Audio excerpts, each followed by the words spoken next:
북반구의 군사적 균형이 독일의 한 자동차 회사 본사에서 내려진 비즈니스 결정에 의해 좌우될 수 있다고 믿으십니까? 지구의 맨 꼭대기. 얼어붙은 북극해의 두꺼운 빙하가 녹아내리면서 그동안 닫혀있던 새로운 바닷길이 열리고 있습니다. 그리고 그 차갑고 어두운 심해 아래로는 정체를 알 수 없는 거대한 그림자들이 소리 없이 유영하고 있습니다. 경쟁 국가들의 잠수함들이 세계에서 가장 긴 해안선을 가진 캐나다의 영해를 향해 유령처럼 접근하고 있는 것입니다.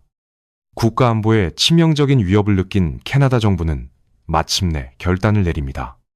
그것은 바로 캐나다 역사상 최대 규모의 국방 사업.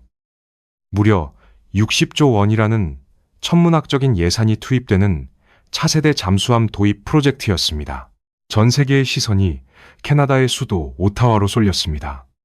이 거대한 황금빛 파이는 당연히 서방 세계의 전통적인 군사 강국들, 특히 나토 동맹국들의 동무대가 될 것이라고 모두가 굳게 믿었습니다. 수십 년 동안 바다의 지배자로 군림해온 유럽의 거대 방위산업체들은 이미 축배를 들 준비를 하고 있었습니다. 그들에게 이번 입찰은 그저 자신들의 앞마당에서 벌어지는 뻔하고 형식적인 절차에 불과해 보였습니다. 하지만 대부분의 사람들이 모르는 사실이 있습니다. 완벽해 보였던 유럽의 세기의 계약 이면에는 매우 치명적인 약점이 숨겨져 있었습니다. 겉으로는 굳건해 보이는 군사 동맹과 화려한 기술력을 내세웠지만 그 거대한 체제를 지탱하고 있던 것은 다름 아닌 철저한 경제적 이해관계였습니다. 강력한 우승 후보였던 독일은 자국의 거대 자동차 기업인 폭스바겐의 대규모 현지 투자를 미끼로 캐나다 정부에 환심을 사려 했습니다. 무기를 사면 거대한 자동차 공장과 일자리를 주겠다는 참으로 달콤하고도 오만한 제안이었습니다. 그러나 2016년 그 누구도 예상치 못한 거대한 균열이 발생합니다. 수익성 악화라는 재무제표의 참혹한 숫자들 앞에서 거대한 자동차 제국이 흔들렸고 그들은 결국 잠수함 프로젝트와의 연계 투자를 전면 철회하고 맙니다. 절대 무너지지 않을 것 같았던 유럽연합군의 화려한 성벽이 스스로 무너져 내린 것입니다. 그러나 진짜 이야기는 여기서부터 시작됩니다. 유럽의 강호들이 산산조각난 계약서를 붙잡고 당황하는 사이 지도 반대편 동아시아에서 서늘한 바람이 불어오기 시작했습니다. 서방 세계의 철저한 견제와 무시 속에 언제나 철저한 외부인으로 취급받던 국가, 대한민국이었습니다. 아무도 주목하지 않았던 낯선 그림자가 조용히, 하지만 가장 날카로운 기술의 발톱을 숨긴 채 북아메리카의 전장으로 진입하고 있었습니다. 세계 방위산업의 질서를 완전히 뒤집어 놓을 현대 군사 역사상 가장 극적이고 경이로운 대역전극이 막을 올릴 준비를 마쳤습니다. 그리고 이것은 단지 시작에 불과했습니다. 지구상에서 가장 긴 해안선을 가진 나라, 그리고 세계 경제를 이끄는 주요 7개국 중 하나인 캐나다가 한때 바다로 나갈 수 있는 잠수함을 단 한 척만 보유하고 있었다는 사실을 아십니까? 캐나다 해군의 잠수함 역사는 깊은 바닷속만큼이나 어둡고 비극과 좌절로 점철되어 있습니다. 1990년대 후반, 캐나다는 국방 예산을 아끼기 위해 영국 해군이 쓰다 버린 중고 디젤 잠수함 4척을 사들였습니다. 그것이 바로 훗날 캐나다 해군의 뼈아픈 상처로 남게 될 빅토리아급 잠수함입니다. 겉보기에는 국가 안보를 위한 합리적인 거래 같았지만 이것은 곧 캐나다 국방부를 집어삼킬 거대한 재앙의 씨앗이었습니다. 캐나다의 깃발을 달고 바다로 나간 잠수함들은 끊임없는 고장과 원인을 알 수 없는 화재, 그리고 치명적인 침수 사고에 시달렸습니다. 수천억 원의 막대한 수리비가 밑빠진 독에 물 붓기처럼 쏟아져 들어갔고 어떤 해에는 4척의 잠수함 중 단 한 척만이 간신히 바다에 뜰 수 있었습니다. 러시아와 중국의 핵잠수함들이 북극해의 거친 얼음 밑을 유유히 누비고 있을 때 캐나다의 잠수함들은 항구를 벗어나는 것조차 버거운 녹슨 고철 덩어리로 전락해버린 것입니다. 국토를 방어해야 할 무기가 오히려 국가의 골칫거리이자 치명적인 안보 공백을 만들어냈습니다. 하지만 대부분의 사람들이 모르는 사실이 있습니다. 이 길고 끔찍했던 악몽이 역설적으로 캐나다 수뇌부를 완전히 각성시켰다는 것입니다. 수십 년의 뼈저린 교훈을 통해 오타와의 정책 결정권자들은 더 이상 낡고 병든 무기로는 태평양과 대서양, 그리고 북극해라는 세 개의 거대한 대양을 지킬 수 없다는 것을 뼈저리게 깨달았습니다. 그래서 2026년 그들은 단순히 바다 밑을 헤엄치는 강철 괴물을 새로 사는 것을 넘어 국가의 운명을 건 완전히 새로운 판을 짜기 시작합니다. 60조 원. 이 천문학적인 예산은 단순한 무기 구입 비용이 아니었습니다. 캐나다는 이 거대한 자본을 무기로 국가 경제 전체의 판도를 바꿀 전례 없는 도박을 준비했습니다. 바로 여기서 캐나다 정부가 내건 전대미문의 조건이 등장합니다. 그들은 세계 최고의 방위산업체들을 향해 이렇게 선언했습니다. 우리에게 잠수함을 팔고 싶다면 캐나다 영토에 거대한 자동차 공장을 짓고 수만 개의 일자리를 창출하십시오. 최첨단 살상 무기를 거래하는 협상 테이블에서 민간 자동차 산업의 대규모 투자를 볼모로 요구하는 참으로 기이하고도 파격적인 승부수였습니다. 그러나 진짜 이야기는 여기서부터 시작됩니다. 이 기이한 요구 조건의 이면에는 무기거래의 승패를 결정짓는 아주 냉혹하고 정교한 평가 시스템이 숨겨져 있었습니다.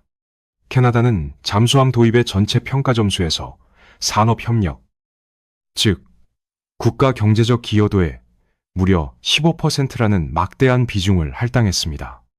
아무리 심해를 지배하는 압도적인 스텔스 기술을 가졌더라도 캐나다 국민의 지갑을 채워주지 않는다면 결코 승리할 수 없는 잔혹한 게임의 룰이 만들어진 것입니다.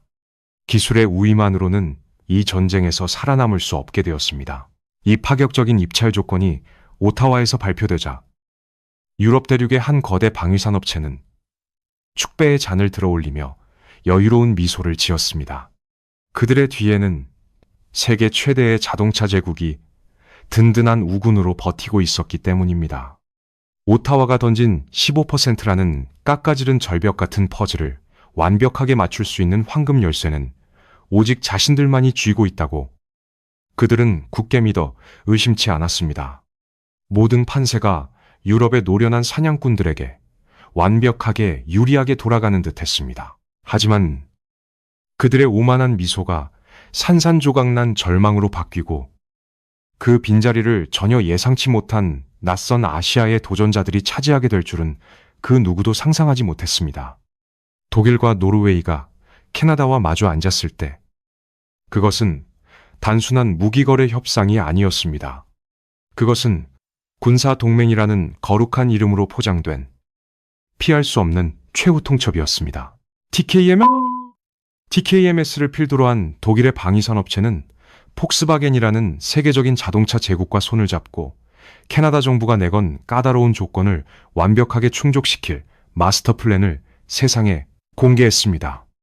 세계 최고 수준의 재래식 잠수함 기술과 캐나다 영토 한복판에 들어설 거대한 자동차 생산 기지의 결합이었습니다. 국가의 안보를 책임질 방위산업과 수만 명의 생계가 달린 민간 경제를 하나로 묶은 이 거대한 패키지는 오타와의 정책 결정자들을 단숨에 매료시키는 듯 했습니다. 모든 퍼즐 조각이 완벽하게 맞춰진 것처럼 보였고 유럽의 거인들은 이미 승리를 확신하며 여유로운 미소를 지었습니다. 하지만 대부분의 사람들이 모르는 사실이 있습니다. 이 완벽해 보이는 제안 뒤에는 상상을 초월하는 차갑고 거대한 정치적 압박이 엘리를 틀고 숨겨져 있었습니다. 독일과 노르웨이의 수뇌부들은 나토, 즉 북대서양 조약기구라는 강력한 군사동맹의 깃발을 높이 흔들며 캐나다를 노골적으로 압박하기 시작했습니다. 동맹국의 바다를 지키기 위해서는 마땅히 동맹국이 만든 무기를 써야 한다는 반박하기 힘든 명분이었습니다. 노르웨이를 방문한 캐나다 총리 앞에서 독일의 지도자는 나토 회원국들이 군사 장비를 공동으로 주문하고 표준화하는 것이 자유세계의 수호를 위해 얼마나 필수적인지 거듭 강조했습니다. 이것은 겉으로는 우방국들 간의 굳건한 연대와 우정을 과시하는 아름다운 장면 같았습니다. 그러나 그 이면에는 나토 회원국이 아닌 아시아의 낯선 국가, 즉 대한민국을 잠수함 입찰전에서 철저하게 배제하려는 치밀하고도 노골적인 견제가 깔려 있었습니다. 화려한 외교 무대 위에서 주고받는 그 우아한 미소와 악수 뒤에는 자신들의 전통적인 앞마당에 감히 발을 들이려는 침입자를 절대 용납하지 않겠다는 서방 세계의 냉혹하고도 서늘한 경고가 담겨 있었던 것입니다. 그러나 진짜 이야기는 여기서부터 시작됩니다. 60조 원이라는 천문학적인 프로젝트를 따내기 위해 지구 반바퀴를 날아온 대한민국. 그리고 그 선봉에 선 한화오션에게 이것은 그야말로 숨막히는 사면초가의 상황이었습니다. 심해를 누비는 잠수함의 기술력만으로 정면 승부를 펼치기에도 벅찬 상대인데 이제는 유럽 전체를 호령하는 거대한 자동차 산업 자본과 나토라는 범대 서양 군사동맹의 무시무시한 정치적 외풍까지 동시에 맨몸으로 견뎌내야 했습니다. 마치 하늘을 찌를 듯한 거대한 초롱성 앞에 선 것처럼 아시아에서 온 도전자들에게 오타와로 향하는 모든 문은 자물쇠가 굳게 채워진 채 완전히 닫혀버린 것처럼 보였습니다. 세계의 유력 언론들과 군사 전문가들은 일제히 유럽 연합군의 압승을 점치며 아시아 다크호스의 쓸쓸하고 조용한 퇴장을 기정사실화했습니다. 그리고 이것은 단지 시작에 불과했습니다. 거대한 국제정치의 소용돌이와 천문학적인 자본의 장벽 앞에서 오직 훌륭한 철강과 배터리 기술력 하나만으로 기적을 만들어내는 것은 현실적으로 불가능에 가까워 보였습니다. 독일의 잠수함 기술, 범유럽의 막대한 자본, 그리고 나토의 압도적인 정치력이라는 삼중고에 덫에 갇힌 대한민국은 이제 짐을 싸서 고향으로 돌아갈 일만 남은 듯 했습니다.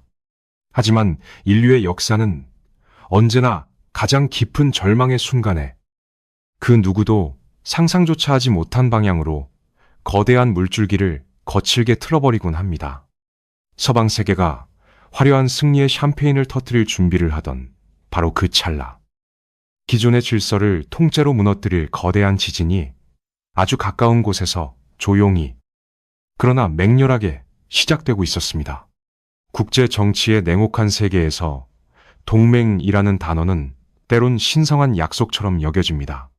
하지만 마크 칸이 캐나다 총리에게 그 단어는 캐나다 국민의 세금 계산서를 대신 내줄 수 없는 공허한 수사에 불과했습니다. 유럽의 거대 방위산업체들과 나토 수뇌부가 동맹의 깃발을 흔들며 압박의 수위를 높여갈 때 전 세계의 시선은 오타와의 젊고 실용적인 지도자 마크 카니 총리의 입술로 향했습니다. 전통적인 외교 문법에 따르면 그는 동맹국들의 강력한 연대 요구에 화답하며 독일과 노르웨이의 손을 들어주는 것이 자연스러운 수순이었습니다. 그것이 수십 년간 서방 세계를 지탱해온 암묵적인 규칙이었고 아무도 감히 그 거대한 흐름을 거스를 수 없을 것이라 생각했습니다. 하지만 대부분의 사람들이 모르는 사실이 있습니다. 마크 카니 총리는 겉보기에 부드러운 미소를 띠고 있었지만 그 이면에는 국가의 이익 앞에서는 한치의 양보도 없는 얼음처럼 차가운 비즈니스맨의 본성을 숨기고 있었습니다. 그는 노르웨이 방문 중 독일과 노르웨이 정상과 마주 앉은 자리에서 동맹국들의 뜨거운 연대 호소에 찬물을 끼얹는 서늘한 폭탄 선언을 던집니다. 캐나다 국민이 낸 피 같은 세금은 오직 투명하고 공정한 절차에 따라 캐나다의 가장 큰 경제적 실익을 가져다 주는 곳에 쓰여야 한다는 원칙론을 단호하게 고수한 것입니다. 그는 정치적 논리에 휘둘려 60조 원이라는 천문학적인 국방 예산을 낭비할 생각이 추호도 없음을 분명히 했습니다. 이것은 단순한 거절이 아니었습니다. 나토 동맹국이라는 타이틀만으로는 결코 캐나다의 지갑을 열 수 없으며 오직 기술력과 경제적 기여도라는 냉혹한 계산기만이 승패를 결정지을 것이라는 선전포고였습니다. 이 발언은 즉각 유럽의 수뇌부들을 당혹감에 빠뜨렸습니다.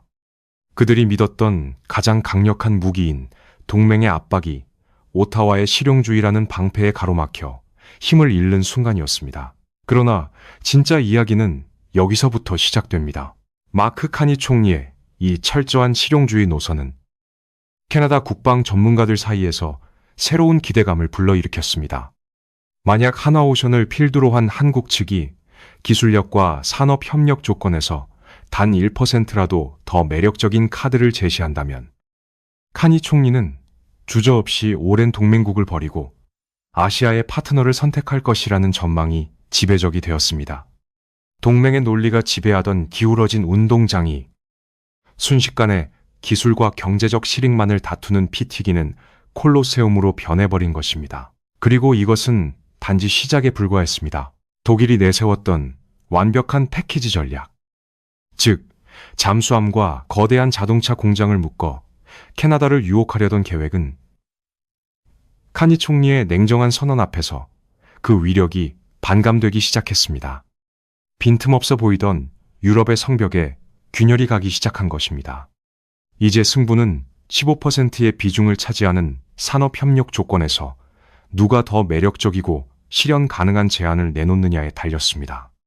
동맹의 후광이 사라진 맨바닥에서 기술력과 경제적 기여도만을 무기로 한 진검승부가 불가피해졌습니다. 그리고 한국의 한화오션은 이 틈을 놓치지 않고 그 누구도 예상치 못한 방식으로 캐나다의 심장부를 파고들 준비를 마쳤습니다. 100년의 역사를 자랑하는 거대한 산업 제국이 재무제표의 숫자들 앞에서 허무하게 무너져 내리며 한 국가의 치밀한 군사 전략마저 산산조각 낼 수 있다는 사실을 믿으십니까? 2026년 3월 세계의 이목이 캐나다 오타와로 집중되어 있던 바로 그 시기, 유럽 대륙의 심장부에서 전 세계 방위산업계를 뒤흔들 거대한 지진이 발생했습니다. 독일의 방위산업체 TKMS와 손을 잡고 캐나다의 완벽한 패키지를 선사할 것만 같았던 세계 최대의 자동차 제국 폭스바겐에서 전혀 예상치 못한 파열음이 터져 나온 것입니다. 모두가 독일의 승리를 기정사실로 하던 찰나, 이 거대한 자동차 기업의 실적 발표장에는 짙은 먹구름이 드리워졌습니다. 하지만 대부분의 사람들이 모르는 사실이 있습니다. 겉으로는 여전히 세계 자동차 시장을 호령하는 거인처럼 보였지만 그들의 내부는 이미 심각한 위기에 직면해 있었습니다. 전년 대비 영업이익이 무려 53%나 급감하는 기업 역사상 유례를 찾기 힘든 참혹한 실적표가 세상에 공개된 것입니다. 글로벌 경제의 불확실성과 치열해진 경쟁 속에서 이 거대한 공룡은 생존을 위해 몸집을 줄이고 투자를 철회해야만 하는 절박한 상황에 내몰렸습니다. 신규 해외 투자에 극도로 신중해질 수밖에 없었던 폭스바겐의 경영진은 결국 피를 토하는 심정으로 중대한 결단을 내립니다. 그들은 캐나다 잠수함 사업과 자사의 현지 투자를 연계하지 않겠다고 공식적으로 선언했습니다. 60조 원이라는 천문학적인 무기 거래를 뒷받침하던 거대한 자동차 공장 설립 계획이 한순간에 신기루처럼 사라져버린 것입니다. 절대 무너지지 않을 것 같았던 TKMS와 폭스바겐의 무적 함대가 암초에 부딪혀 산산조각 나는 순간이었습니다. 그러나 진짜 이야기는 여기서부터 시작됩니다. 이 충격적인 선언은 단순히 한 기업의 투자 철회를 넘어 독일이 자랑하던 완벽한 패키지 전략의 심장에 치명적인 비수를 꽂았습니다. TKMS 입장에서는 가장 핵심적인 산업 파트너를 하루아침에 잃어버리게 된 것입니다. 캐나다 정부가 입찰의 승패를 가를 핵심 변수로 내세웠던 15%의 경제적 기여도, 그 거대한 빈칸을 채워줄 유일한 마스터키였던 자동차 카드가 허공으로 증발해버렸습니다. 협상 테이블 위에서 가장 강력한 무기를 휘두르던 독일은 순식간에 맨손으로 전장에 남겨진 꼴이 되었습니다.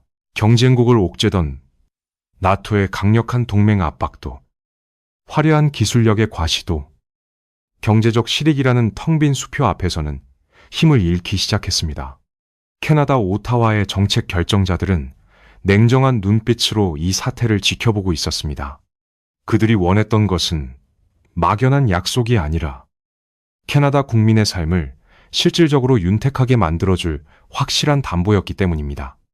독일의 거대한 성벽에 치명적인 균열이 생기면서 철저하게 기울어져 있던 운동장은 순식간에 수평을 되찾았습니다. 그리고 이것은 단지 시작에 불과했습니다. 독일이 자신들의 가장 강력한 무기를 잃고 당황하는 사이 짙은 안개 속에 몸을 숨기고 있던 아시아의 다크호스, 한화오션을 위시한 대한민국 대표팀에게는 마침내 정면 승부를 걸 수 있는 완벽한 무대가 열렸습니다.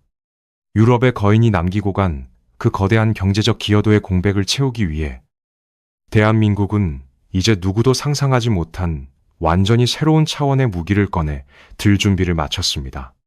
오직 압도적인 잠수함 기술력과 진정성 있는 산업 협력 조건만으로 당당하게 맞설 시간이 다가온 것입니다. 유럽의 정치가들이 텅 빈 서류상의 계약서를 두고 끝없는 논쟁을 벌이고 있을 때 지구 반대편의 한국 엔지니어들은 대서양의 그 어떤 괴물보다 더 깊고 더 오래 그리고 더 조용히 자망할 수 있는 기계를 이미 완성해두고 있었다는 사실을 아십니까? 독일의 거대한 패키지 전략이 산산조각 나면서 캐나다 잠수함 수주전은 한치 앞을 알 수 없는 안개 속으로 빠져들었습니다. 정치적 압박과 동맹의 논리가 지배하던 전장이 순식간에 실력만을 다투는 냉혹한 콜로세움으로 변모한 것입니다. 그리고 이 짙은 안개를 뚫고 마침내 진정한 다크호스가 그 거대한 위용을 드러냈습니다.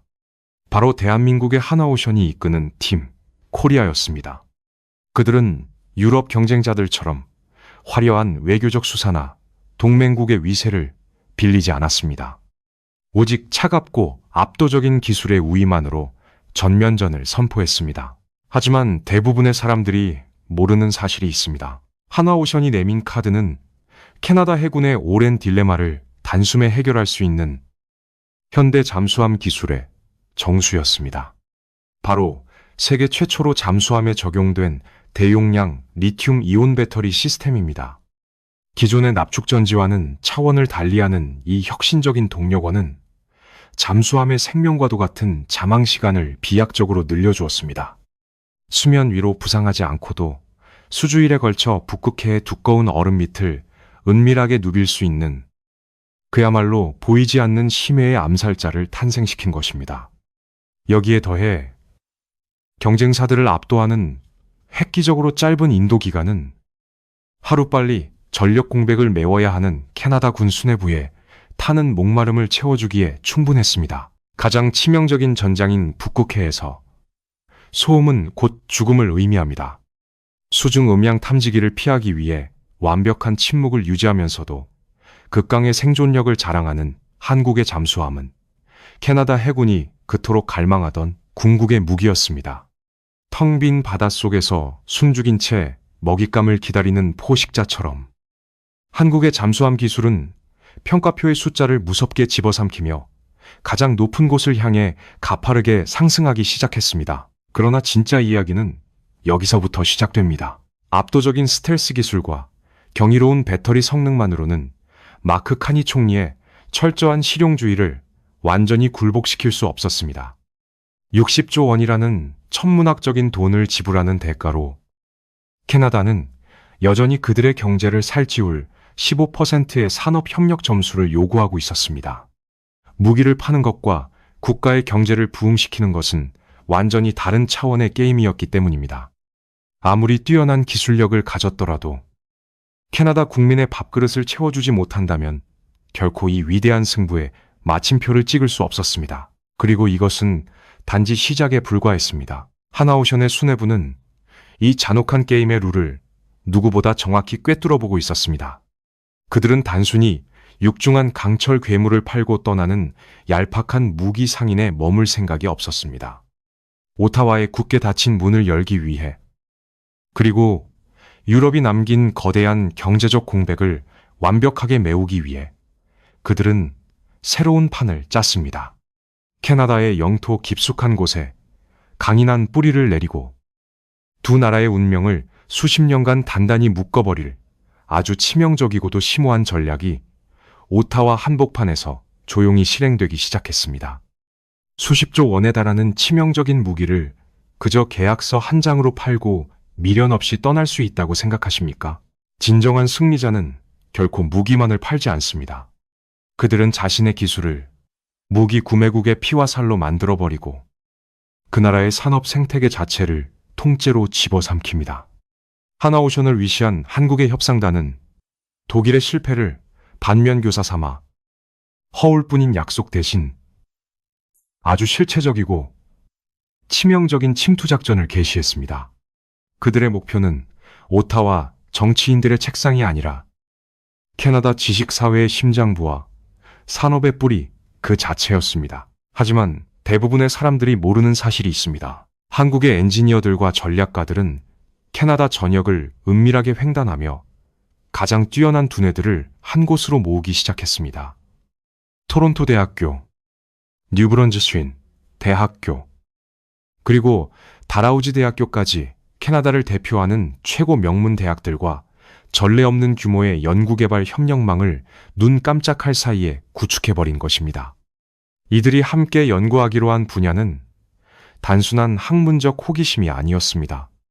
북극해의 극한 환경을 극복할 수 있는 해양 기술, 심해의 고요함을 유지하기 위한 수중 음향 및 스텔스 기술 등 오직 캐나다 해군의 생존과 직결된 가장 치명적이고 핵심적인 군사 기술들이었습니다. 북극해와 대서양, 그리고 태평양이라는 세 개의 거대한 바다를 동시에 통제해야 하는 캐나다에게 한국이 내민 이 맞춤형 지식연대는 그 어떤 정치적 동맹보다 강력하고 달콤한 유혹이었습니다. 그러나 진짜 이야기는 여기서부터 시작됩니다. 학계와의 협력은 거대한 빙산의 일각에 불과했습니다. 캐나다의 심장부인 오타와 한복판에서 서방 세계의 외교관들이 자국의 이익을 지키기 위해 우왕좌왕하는 동안 한국은 아주 대담한 행사를 개최합니다. 경제개발기관의 고위 관료들, 캐나다군의 핵심 관계자들, 그리고 현지 한국 대사관까지 모두 한자리에 모인 이른바 파트너스 데이 행사를 통해 거대한 현지 네트워크를 과시한 것입니다. 이것은 단순한 기업 홍보 행사가 아니었습니다. 단기적인 무기 판매를 넘어 캐나다 방위산업 생태계의 영원한 동반자로 자리 잡겠다는 한국의 강력한 선전포고이자 세력 과시였습니다. 현지에 뿌리를 내리겠다는 한국의 끈질기고 집요한 전략은 서서히 오타와의 차가운 이성을 마비시키고 있었습니다. 캐나다의 지식인들과 기술자들은 이미 한국이 제공하는 첨단 연구의 바다에 깊이 빠져들었고, 현지의 방위산업체들은 한국과 함께 만들어갈 거대한 부의 미래를 꿈꾸기 시작했습니다. 그리고 이것은 단지 시작에 불과했습니다. 서방 국가들의 대사관이 코앞에 있는 오타와의 화려한 건물들 안에서 캐나다의 미래를 좌우할 굵직한 연구개발 계약서들이 조용히 서명되고 있었습니다.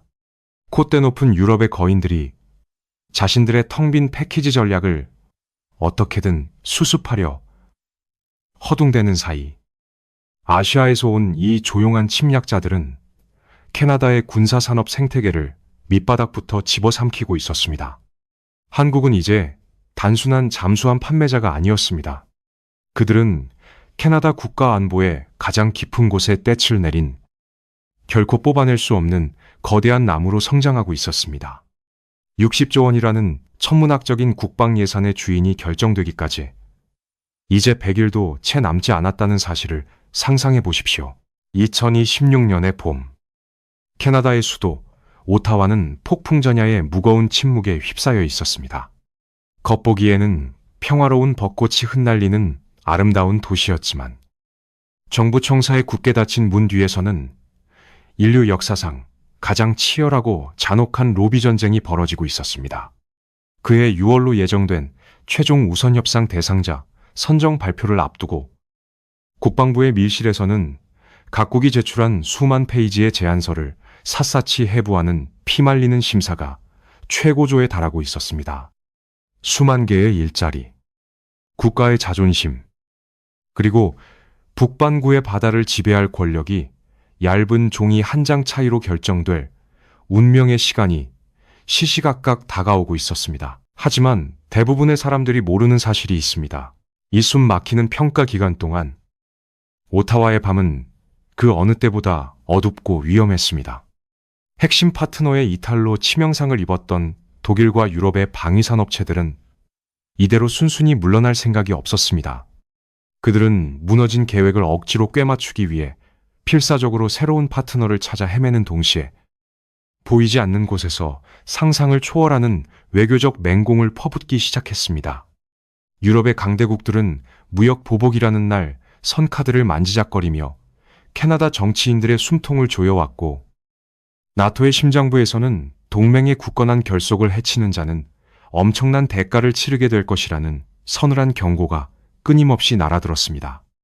언론을 은밀하게 조종하고 여론을 분열시키는 보이지 않는 흑색 선전이 오타와의 거리를 유령처럼 떠돌았습니다. 그러나 진짜 이야기는 여기서부터 시작됩니다. 유럽의 거인들이 뿜어내는 그 끔찍한 정치적 압박 속에서도 한국의 대표단은 결코 흔들리지 않았습니다.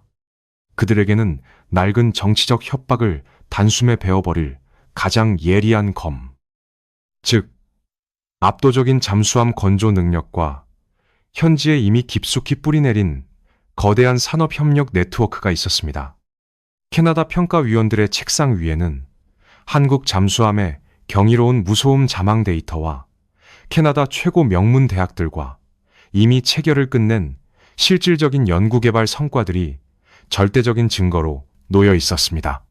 기술과 경제적 실익이라는 철저한 실용주의를 내세운 아시아의 도전자와 전통과 동맹의 무게로 짓누르려는 서방의 지배자들 사이의 거대한 충돌은 이제 임계점을 완전히 돌파하고 있었습니다. 그리고 이것은 단지 시작에 불과했습니다. 운명의 6월 발표일이 눈앞으로 다가오면서 팽팽하게 당겨진 활시위는 마침내 끊어지기 직전에 비명을 지르고 있었습니다. 캐나다 국방부 수뇌부의 금고 속에 보관된 최종 보고서에는 북반구의 군사적 지형을 영원히 바꿔놓을 단 하나의 이름이 적혀 있었습니다. 서방 세계의 거대한 정치적 압박과 끈질긴 협박의 소용돌이 속에서 과연 마크 카니 총리와 캐나다 정부는 자신들이 천명했던 냉혹한 실용주의의 원칙을 끝까지 지켜낼 수 있을까요? 아니면 결국 핏줄처럼 얽힌 동맹이라는 거대한 권력의 그림자 앞에 무릎을 꿇고 유럽의 손을 들어주게 될까요?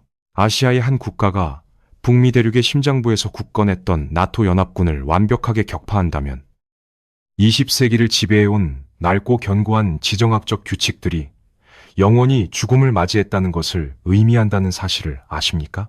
캐나다 오타와의 국방부 청사에서 마침내 우선 협상 대상자의 윤곽이 세상에 드러났을 때 유럽 대륙 전체는 깊은 충격과 경악의 늪에 빠지고 말았습니다. 영원한 승자일 것만 같았던 서방의 거대 방위산 업체들은 자신들의 안방과도 같았던 북미 시장에서 아시아의 낯선 도전자에게 치명적인 일격을 당했습니다. 하나오션을 필두로 한 한국의 이름이 가장 높은 곳에 거론되는 순간, 그것은 단순한 60조 원짜리 무기 계약의 패배를 넘어 수십 년간 굳건했던 대서양 방위산업 생태계의 붕괴를 알리는 거대한 신호탄이었습니다. 하지만 대부분의 사람들이 모르는 사실이 있습니다. 이 거대한 패배는 유럽의 무기 상인들에게 뼈아픈 공포를 심어주었습니다. 과거의 영광과 정치적 동맹만으로는 더 이상 세계 시장을 지배할 수 없다는 참혹한 현실을 마주하게 된 것입니다. 무기를 사주면 공장을 지어주겠다는 거만하고 낡은 영업 방식은 캐나다의 철저한 실용주의와 한국의 치밀하고 진정성 있는 현지화 전략 앞에서 산산조각이 났습니다. 세계 군사력과 자본의 무게중심이 전통적인 서방 강대국에서 역동적인 아시아의 새로운 포식자로 급격하게 이동하는 역사적인 권력 이동의 순간이 도래한 것입니다. 그러나 진짜 이야기는 여기서부터 시작됩니다. 캐나다와 한국이 손을 잡고 새로운 북극해의 지배자로 떠오르려 한다는 소식은 전 세계로 빠르게 퍼져나갔습니다. 이것은 단순히 잠수함 한 척을 파는 문제가 아니었습니다.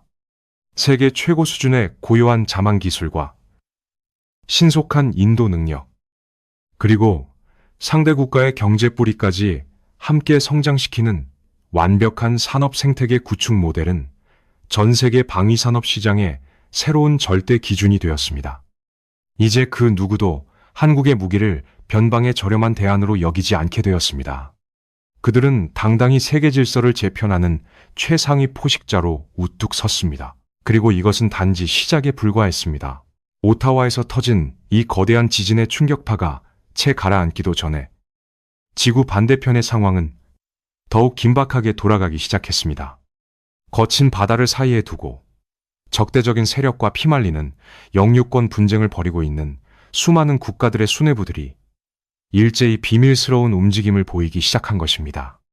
그들은 유럽의 낡은 동맹국들에게 걸었던 기대를 냉정하게 거두어들이고 떨리는 손으로 보안 전화를 집어들었습니다. 북반구의 바다를 완전히 뒤집어 놓은 이 놀라운 승리자에게 구원을 요청하기 위해 수많은 비밀 통화들이 향하는 단 하나의 최종 목적지는 바로 대한민국의 수도 서울이었습니다.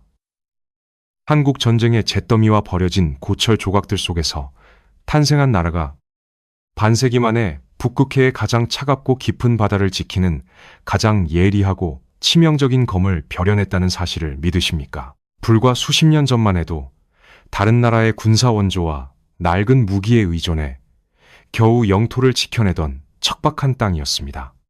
남들이 쓰다 버린 무기를 고쳤으며 눈물겨운 생존을 이어가던 대한민국은 이제 전 세계에서 가장 정교하고 거대한 전쟁 억지력을 수출하는 군사 강국으로 완벽하게 탈바꿈했습니다. 캐나다의 60조 원짜리 잠수함 사업은 단순한 금전적 승리가 아닙니다.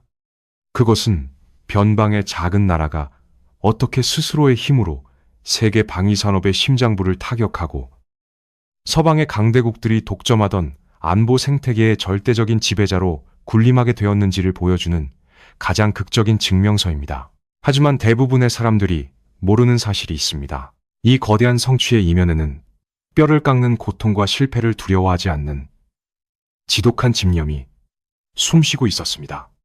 압도적인 자본과 오랜 역사를 자랑하는 서방의 군사 제국들이 현실에 안주하며 거만한 협상 테이블에 앉아 있을 때 한국의 기술자들은 밤낮 없이 설계도를 그리고 철판을 용접하며 극한의 기술적 한계에 끊임없이 도전했습니다. 그들이 만들어낸 것은 단순한 살상 무기가 아니었습니다. 그것은 경이로운 속도, 지독한 생존력, 그리고 결코 이등을 허락하지 않겠다는 국가적 갈망이 응축된 결과물이었습니다. 우리가 1등이라는 그들의 외침은 결코 오만한 허세가 아니라 스스로의 피와 땀으로 증명해낸 냉혹하고 압도적인 현실이 되었습니다. 그러나 진짜 이야기는 여기서부터 시작됩니다. 캐나다의 차가운 바다를 정복한 한국의 방위산업은 이제 전 세계의 지정학적 지도를 새롭게 그리고 있습니다. K방산이라는 이름의 이 거대한 폭풍은 유럽의 심장부부터 중동의 사막, 그리고 북미의 얼어붙은 바다까지 맹렬하게 휩쓸며 낡은 세계 질서를 무너뜨리고 있습니다. 그들은 동맹이라는 허울 좋은 이름 뒤에 숨어 폭리를 취하던 무기 시장의 불문율을 철저히 파괴했고, 오직 실력과 진정성만으로 상대국의 안보와 경제를 동시에 구원하는 완벽하고 새로운 패러다임을 창조해냈습니다. 오타와에서 시작된 이 놀라운 승리의 서사시는 전 세계의 군사 수뇌부들에게 아주 뼈아프고도 명확한 메시지를 던지고 있습니다. 그리고 이것은 단지 시작에 불과했습니다. 60조 원이라는 천문학적인 캐나다 잠수함 프로젝트는 한국 방위산업이 도달할 궁극적인 목적지가 아닙니다. 그것은 오히려 전 세계를 향해 날리는 아주 서늘하고도 압도적인 경고장에 가깝습니다. 그들은 이미 폴란드의 평원을 전차로 뒤덮었고 호주의 거친 대지를 자주포로 가로질렀으며 이제는 북극해의 가장 깊은 심연까지 완벽하게 장악하려 하고 있습니다.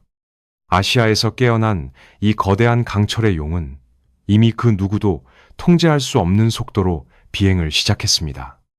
낡은 정치적 장벽과 견제는 더 이상 이 거대한 흐름을 가둘 수 없습니다. 이제 전 세계가 마주한 진정한 질문은 대한민국이 앞으로 누구에게 더 많은 무기를 팔 수 있을 것인가가 아닙니다. 과연 그 누구라도 이 거침없이 질주하는 강철 제국의 거대한 진격을 멈춰 세울 수 있을까요?